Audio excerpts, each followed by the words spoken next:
Graça e paz, aqui é Débora Viana e nós estamos fazendo a leitura do livro Ainda Melhor que o Éden, de Nancy Guthrie, da editora Fiel.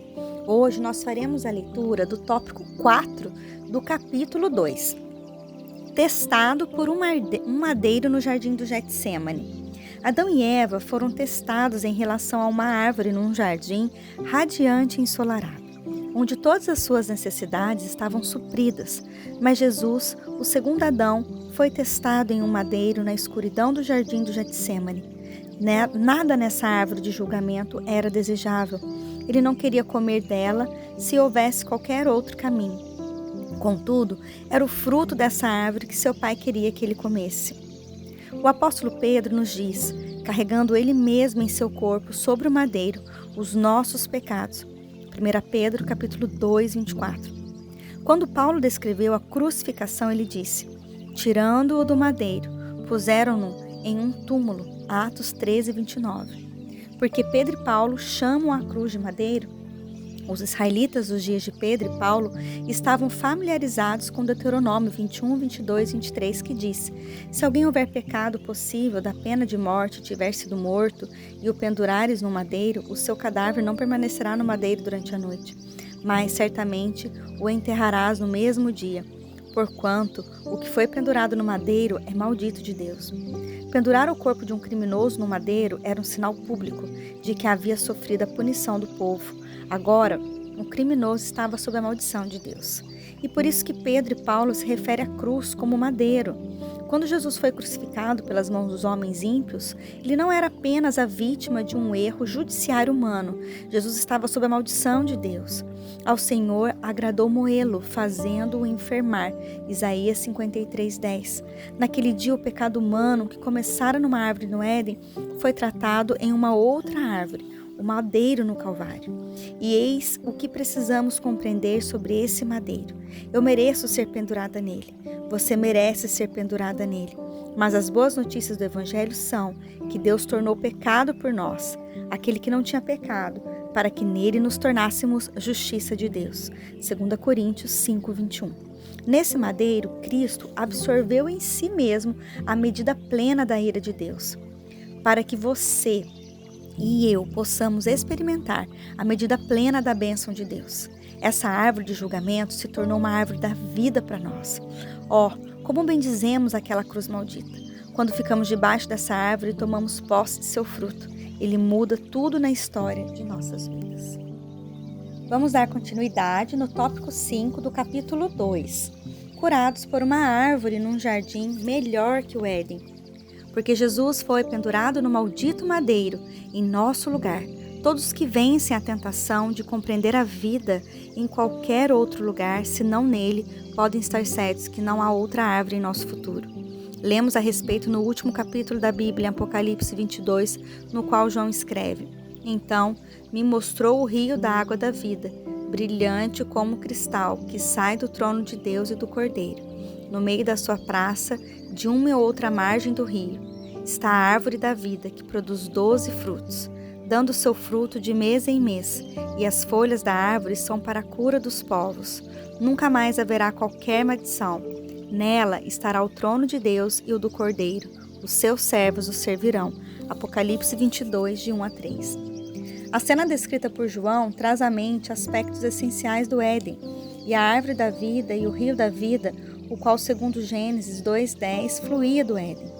Nesse novo Éden, todos aqueles cujo pecado foi tratado no madeiro do Calvário não apenas bebem livremente do rio da vida, eles comem livremente da árvore da vida. Ao examinarmos de perto, não podemos deixar de reconhecer que essa árvore que dá vida sacia a fome e traz cura. Não é outro senão o próprio Cristo. A vida estava nele, escreveu João 1:4. E num sentido, essa era a intenção de Jesus durante seu ministério terreno, ao dizer, em verdade vos digo, se não comerdes a carne do Filho do Homem e não beberdes o seu sangue, não tendes vida em nós mesmos. Quer comer a minha carne e beber do meu sangue, tem a vida eterna. Quem comer a minha carne e beber do meu sangue tem a vida eterna, e eu ressuscitarei no último dia. João capítulo 6, 53 e 54. Jesus estava dizendo que devemos nos alimentar de sua morte expiatória, que é a nossa vida. Precisamos ver que estamos separados dele, amaldiçoados para sempre e destinados à morte eterna, a menos que sejamos unidos a ele em sua morte naquele madeiro. Tomar e comer o que fora proibido por Deus trouxe juízo sobre Adão e Eva, mas tomar e comer a provisão que Deus faz em Cristo conduzem à salvação de todos aqueles que se banquetearão no fruto da cruz de Cristo. Apocalipse 22 revela que a árvore da vida está gloriosamente plantada no centro do jardim, ainda melhor, que está por vir, o qual será mais belo, mais abundante e mais satisfatório que o jardim do Éden. No Éden, as árvores davam fruto em sua época, o que significa uma vez por ano. Mas o novo superior Éden, a árvore da vida, produz uma nova safra de fruto a cada mês.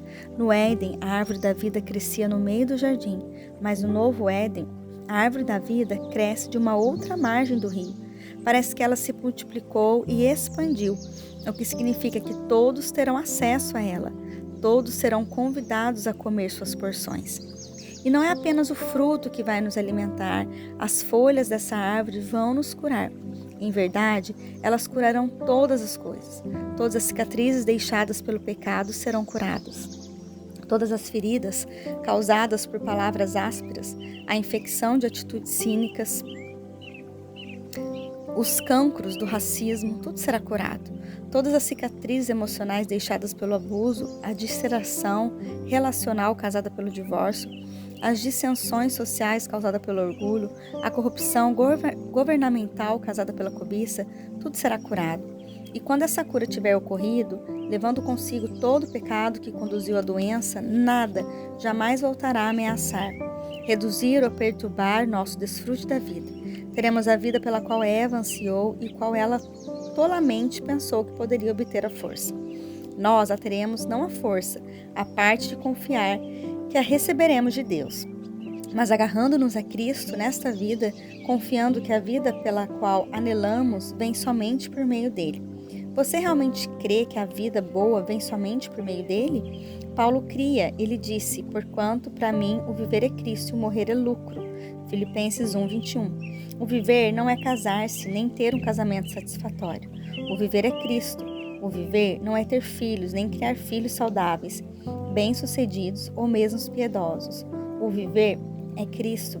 O viver não é ter um corpo de certo tamanho, forma ou com certa medida de saúde. Tampouco ter uma casa em determinado bairro, nenhum emprego ou status específico. O viver é Cristo.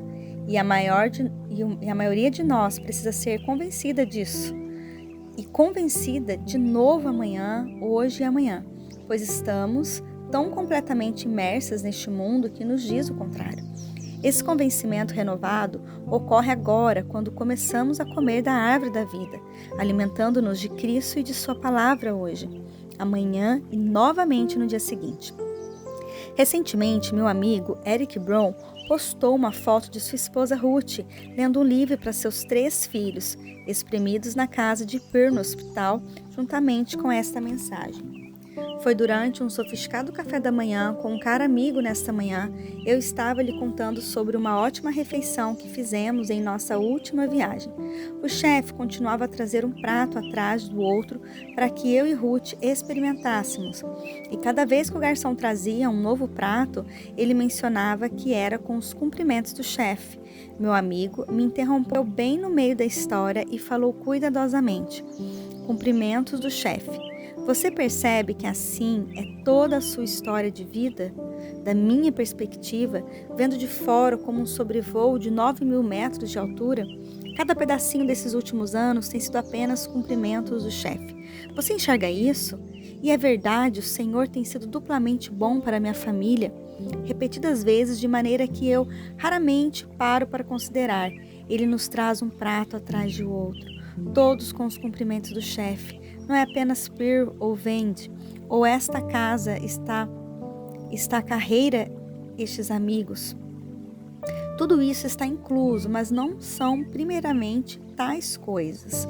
É a alegria que sempre insiste em nos invadir, é a paz que vem dele, quando a confiança que vem dele incita, a esperança que vem dele a conhecer a força que vem dele. Eu não irei por quanto tempo Pir continuará a segurar esta vida que lhe foi concedida por aquele que dá vida, mas sei de fato que Eric, Ruth, Abby, Brin e Pir construíram seu lar debaixo da árvore da vida, e eles não estão esperando pela próxima vida para experimentar a cura de suas folhas. Eles estão vivendo a vida boa agora, enquanto se alimentam de Cristo. Não é a vida que eles esperavam, provavelmente não é a vida que escolheriam, mas é a boa, ou como Eric escreveu, duplamente boa. É boa agora por causa da alegria, paz e graça que pertencem a eles em Cristo, na medida em que seu poder de cura opera na vida deles e na perspectiva que eles têm desta vida.